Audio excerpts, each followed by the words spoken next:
Ils sont intervenus pendant le concert, donc il y avait de la musique et j'ai pas noté de choses. Je crois qu'à un moment l'un d'eux a parlé d'explosifs, mais je crois que c'est à peu près tout ce que j'ai compris. Puis après, comme j'étais disons enseveli, si j'ose dire, sous d'autres personnes, je ne sais pas trop ce qu'ils disaient.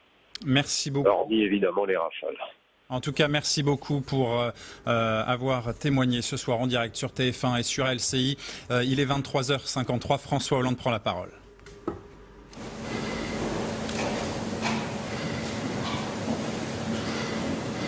Mes chers compatriotes, au moment où je m'exprime, des attaques terroristes d'une ampleur sans précédent sont en cours dans l'agglomération parisienne.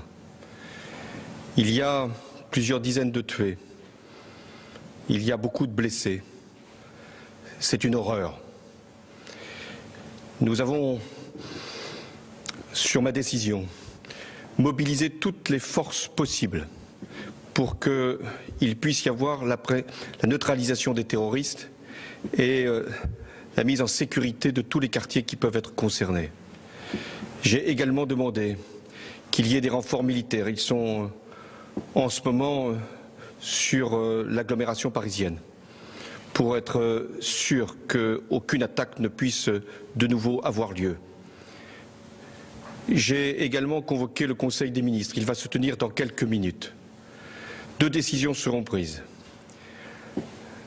L'état d'urgence sera décrété, ce qui veut dire que certains lieux seront fermés, la circulation pourra être interdite et il y aura également des perquisitions qui pourront être décidées dans toute l'Île-de-France.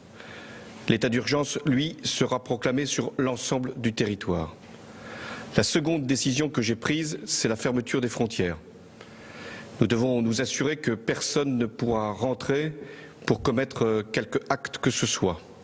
Et en même temps que ceux qui auraient pu commettre les crimes qui sont hélas constatés puissent également être appréhendés s'ils devaient sortir du territoire.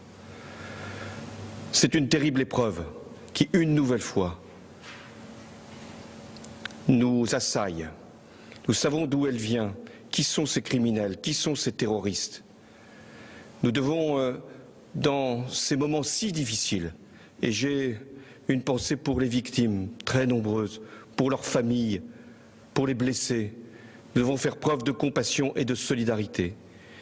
Mais nous devons également faire preuve d'unité et de sang-froid. Face à la terreur, la France doit être forte, elle doit être grande, et les autorités de l'État fermes, nous le serons. Nous devons aussi appeler chacun à la responsabilité.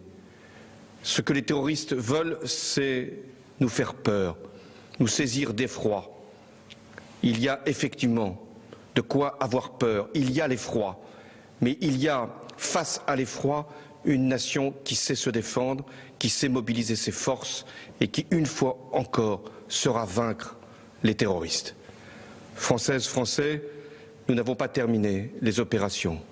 Il y en a encore qui sont extrêmement difficiles.